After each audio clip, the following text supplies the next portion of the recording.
تو کراچی میں بدقسمتی سے صوبہ سندھ میں جو پارٹی حکمرانی کر رہی ہے اور اپنے اتحادیوں کو ساتھ لے کے اس نے یہاں پر پنجے گاڑے ہوئے ہیں، وہ پارٹی تو خود جمہوریت دشمن ہے. یعنی اس نے جمہوریت کا غلہ تو اسی میں گوڑ دیا تھا جب شیخ مجید 1970 میں کامیاب ہوا اور اس نے اپنی نشستوں کے چکر میں پیپلز پارٹی میں پاکستان توڑنا گوارا کر لیا، لیکن اپنی نشستیں پاکستان توڑ کے مغربی سندھ میں پاکستان میں اپنا اس نے حکومت بنا لی.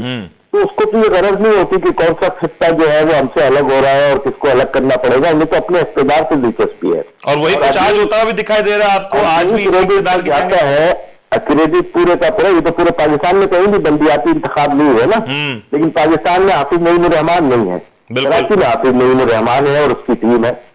تو یہ واضح فرق ہے کہ کراچی میں یہ 4 دفعہ الیکشن سے بھاگ رہے تھے اور 4 دفعہ ہم نے کان پکڑ کے حافظ صاحب نے ان کو الیکشن کروانے پہ مجبور کیا. 29 دن کا دھرنا دیا اسمبلی کے سامنے، ٹھیک ہے جی، اور اس 29 دن کے دھرنے میں کچھ ایگریمنٹ فائل ہوئے اور جس کے نتیجے میں تو پارٹی مجبور ہوئی کہ یہ الیکشن کرائے. اور الیکشن کرانے کے بعد اب آپ یہ دیکھیے کہ پہلے انہوں نے منتخب نجم عالم کو میئر کے لیے، کیونکہ ان کو ہار نظر آ رہی تھی، کوئی بڑا آدمی اپنے اس کو آگے لے کے نہیں آئے وہ، کیونکہ ہاری ہوئی پارٹی تھی. لیکن جب انہوں نے سیٹوں پہ قبضے کرنے شروع کیے جماعت اسلامی کی اور پی ٹی آئی کی اور مینڈیٹ کو چھیننا شروع کیا تو پھر مرتضیٰ وہاب بھی لائن میں آ گئے، فلاح بھی لائن میں آ گئے.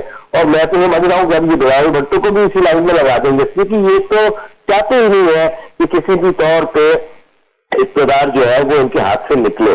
تو یہ خستائیت. لیکن نجیب صاحب یہ جو آپ کراچی کے بلدیاتی انتخابات کی بات کر رہے ہیں کیسے ممکن ہوگا؟ کیونکہ آپ جس اتحادی جماعت کے ساتھ مل کے کراچی کا میئر لانا چاہ رہے ہیں، اس کے تو بہت سے سینئر رہنما اس وقت پارٹی چھوڑتے نظر آ رہے ہیں، غائب ہوتے ہوئے نظر آ رہے ہیں.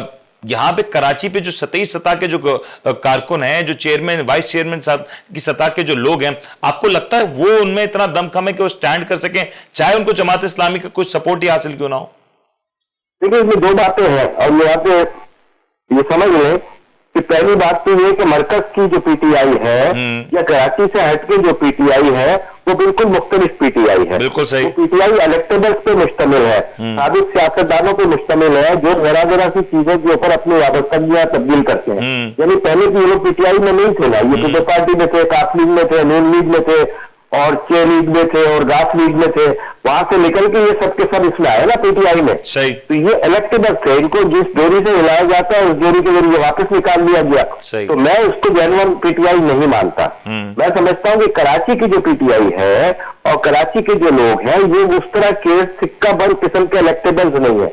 یہ نوجوان ٹیم تھی، یہ نئے لوگ تھے اور اس کے علاوہ اس میں آپ دیکھیں نا علی زیدی اسٹینڈ لیا ہوا ہے نا علی زیدی نے. لیکن علی زیدی صاحب اسٹینڈ کے ساتھ اگر آپ کراچی میں دیکھیں محمود مولوی صاحب جو حالیہ الیکشن جیتے نیشنل اسمبلی کا، وہ بھلے انہوں نے پارٹی کو بعد میں جوائن کیا، پرانے سیاستدان نہیں ہے. میں سمجھ گیا. آفتاب صدیقی صاحب بھی ایک پولیٹیشین نہیں ہے اور اس قسم کے لوگ آتے رہتے ہیں نا. دیکھیں ایم کیو ایم میں بھی ایسے لوگ آئے، وہ فلاں کے آگے فلاں بزنس مین آ گئے، بزنس مین میں بھی شوق ہوتا ہے جی تھوڑا سا یہ کر لیں. ایسے بہت سارے بزنس مین ہیں جن کے کاروبار اچھے چل گئے ہوتے ہیں، تھوڑا پیسہ لگا دیں گے، تھوڑی سیٹ پکڑ لیں گے. تو میں عوام کی بات کر رہا ہوں. سیاسی پارٹیاں اس طرح سے بھی ختم ہوگی کہ آپ نے کریک ڈاؤن کیا اور ان کے لوگوں کو گرفتار کر لیا اور ان کے لوگوں کو پکڑ کر شروع کی. یہ طریقہ صحیح نہیں ہے. اس طریقے سے سیاسی جماعتیں ختم نہیں ہوتی ہیں بلکہ مقبول ہوتی ہیں. اگر تو اس کو اس طریقے سے عسکری انداز میں اور دوسرے انداز میں روکنے کی کوشش کی جائے گی تو یہ نقصان دہ ہوگا جمہوریت کے لیے. ہمارا آج کا ٹاپک تو جمہوریت ہے نا. بالکل جمہوریت. ہم جمہوریت پہ بات کر رہے ہیں نا. تو جمہوریت کے لیے تو سن قاتل ہے.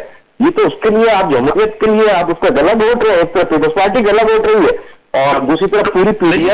ایسا محسوس ہوتا ہے کہ کیا اسٹیبلشمنٹ اور تحریک انصاف کی جو ایک چپکلش ہے اس کی آڑ میں پیپلز پارٹی نے بھی اپنا ہاتھ دکھایا ہے یا پیپلز پارٹی فائدہ اٹھا رہی ہے؟ پیپلز پارٹی تو موقع کی تلاش میں ہوتی ہے. یہ تو وہ مگرمچھ ہے کیونکہ اپنا منہ دبا کے کنارے پہ بیٹھا ہوتا ہے پانی کے، اور جیسے ہی کوئی جاندار قریب آتا ہے یہ سواب کر کے ہڑپنے کی کوئی یہ کر رہا ہے.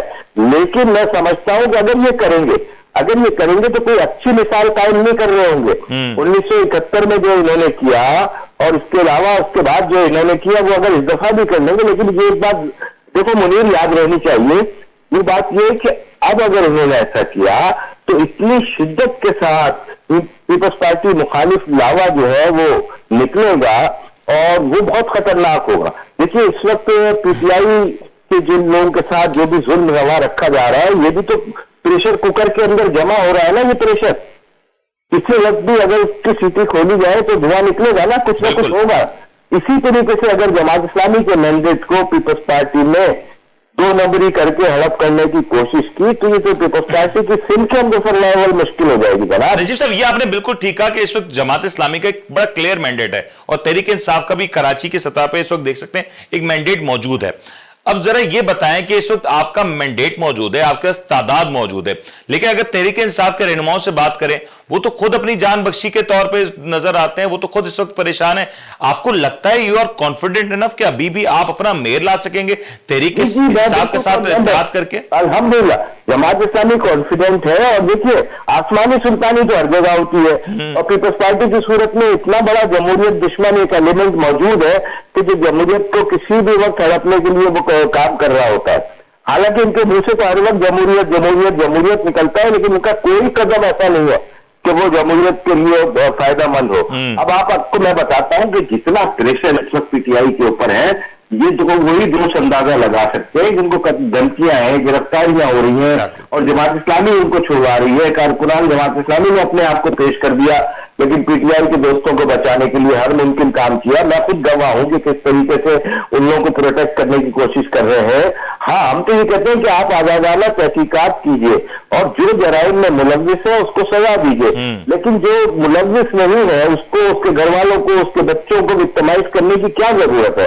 اس طریقے سے یہ دبا کے یہ ہراس کرنے کے نتیجے میں ان کی وابستگی تبدیل کروانے کی کوشش کریں گے. لیکن نجیب صاحب آپ کو نہیں یہ سوال تو ہے نا کہ پاکستان میں جمہوری قوتیں ہیں, جمہوری قوتوں کو یہ کہاں زیب دیتا ہے کہ جب الیکشنز کی بات ہو تو پھر وہاں سے رائے فرار اختیار ہو؟ جمہوری قوتوں کو یہ کہاں زیب دیتا ہے کہ جہاں پہ کوئی پارٹی کو ختم کرنے کی بات ہو, کہیں پہ بلدیات کے الیکشنز کو نہ کرانے کی بات ہو, کہیں پہ بلدیات کے الیکشنز کو بالکل ہی روند دینے کی بات ہو؟ یہ جمہوری قوت کو زیب تو نہیں دیتا, اور اگر یہ کچھ ہو رہا ہے تو پھر یہاں پہ جمہوریت تو نہیں رہی. آپ یہ تو بالکل بہت غلط قسم کا میسج کرنے ہو رہا ہے نا. عوام کا سب سے اعتماد پہلے تو الیکشن والے سسٹم سے اٹھ چکا ہے. جس طریقے سے الیکشن کمیشن پیپلز پارٹی کی گود میں بیٹھ کر وہ فیصلے کر رہا ہے جو پیپلز پارٹی میں ڈکٹیٹ کروا رہی ہے, اور وہ ایک چھوٹے سے بلدیاتی انتخاب کا رزلٹ 4, 5, 6 دن نہیں لے کے آ سکے کیونکہ چند گھنٹوں کی بات ہوتی ہے, تو عوام کا اعتماد تو اس سسٹم سے اٹھ ہی جا رہا ہے. لیکن جو کام پیپلز پارٹی اب کرنے جا رہی ہے, اور میں ابھی بھی سمجھتا ہوں کہ پیپلز پارٹی کا جو سنجیدہ ایلیمنٹ ہے وہ شاید ایسا نہ ہونے دے, اس لیے کہ انہوں نے بڑی محنتیں کی ہیں, انہوں نے قربانیاں دی ہیں, جدوجہد ان کی میں مانتا ہوں. تو وہ لوگ ان لوگوں کو سمجھانے کی کوشش بھی یقیناً کر رہے ہوں گے کہ یہ بچپنا نہ دکھایا جائے. اس کے نتیجے میں پیپلز پارٹی بہت پیچھے چلی جائے گی, اور صرف کراچی میں تو پیچھے ہے ہی, یہ سندھ کے اندر بھی یہ ڈیمیج ہو جائے گی. تو میں سمجھتا ہوں کہ پیپلز پارٹی کی جو سنجیدہ ایلیمنٹ ہے وہ اس میں اپنا رول پلے کریں گے. نجیب صاحب آپ کی موجودگی کا فائدہ اٹھاتے ہیں, میں کیونکہ آپ پاکستان کے پورے پاکستان کے ریپرزنٹیشن آپ کی جماعت دیکھا جاتا ہوں, مجھے ذرا یہ بتا دیں آپ کا بلدیاتی الیکشن والا معاملہ یہ کب حل ہو جائے گا؟ ایک یہ بحث کہ الیکشنز کراچی کے بلدیاتی الیکشنز کب مکمل ہوں گے, کب میئر آئے گا, یہ بڑا سوال ہے. دوسرا یہ کہ اس ملک میں کیا آپ کو لگ رہا ہے کہ آگے چل کے ارلی الیکشنز کی, جنرل الیکشنز کی بات کر رہا ہوں, وہ ہوتے ہوئے بھی نظر آ رہے ہیں؟ ٹھیک ہے, آپ نے 2 باتیں کی ہیں. پہلی بات تو آپ یہ دیکھ رہے ہیں کہ آج پہلا مرحلہ ہو گیا. جو الیکشن میں جیتے ہوئے چیئرمین اور وائس چیئرمین تھے اور امیدوار تھے, تو جو مخصوص نشستیں ہوتی ہیں اس کا مرحلہ خیر خودی سے جماعت اسلامی کی تمام سیٹیں جتنی بھی انہوں نے اپلائی کی تھی اور کنٹیسٹ کیا تھا, کاغذات جمع کرائے تھے, وہ کاغذات نامزدگی منظور ہو گئے ہیں. اس کا مطلب یہ ہوا کہ اب 200 کا اعلان تو جماعت اسلامی کا مکمل ہو چکا ہے. صحیح, ٹھیک ہے نا, اس وقت تک کی صورتحال یہ ہے. اور 200 کا ایوان جب مکمل ہو گیا اور پیپلز پارٹی کا ظاہر ہے اگر ان کی وہ جیتی ہوئی سیٹوں کے نتیجے میں جب 19 سیٹیں آ بھی جائیں گی تو 134 کے قریب ان کے 135-36 کے قریب ان کے بن جائیں گے. تو اتنا ہیوج ڈفرنس موجود ہے. اگر اس ہیوج ڈفرنس کو روندنے کی کوشش پیپلز پارٹی کرے گی تو پیپلز پارٹی خود گندی ہو رہی ہوگی. پیپلز پارٹی کے حلقوں کے اندر بھی گندی ہوگی اور عوام میں تو گندی ہے ہی ہے. تو اب آپ یہ دیکھیے کہ میں سمجھ رہا ہوں اسی بنیاد پہ اگر اس دن جس دن پولنگ کے وقت ہاتھ اٹھانے کی بات ہوتی ہے اس کی بھی 15 جون تاریخ آ چکی ہے. تو ایک طریقے سے بلدیاتی انتخابات اور میئر تک کا الیکشن اب 15 جون تک کی بات رہ گئی ہے. اگر کوئی آسمانی سلطانی نہیں ہوتی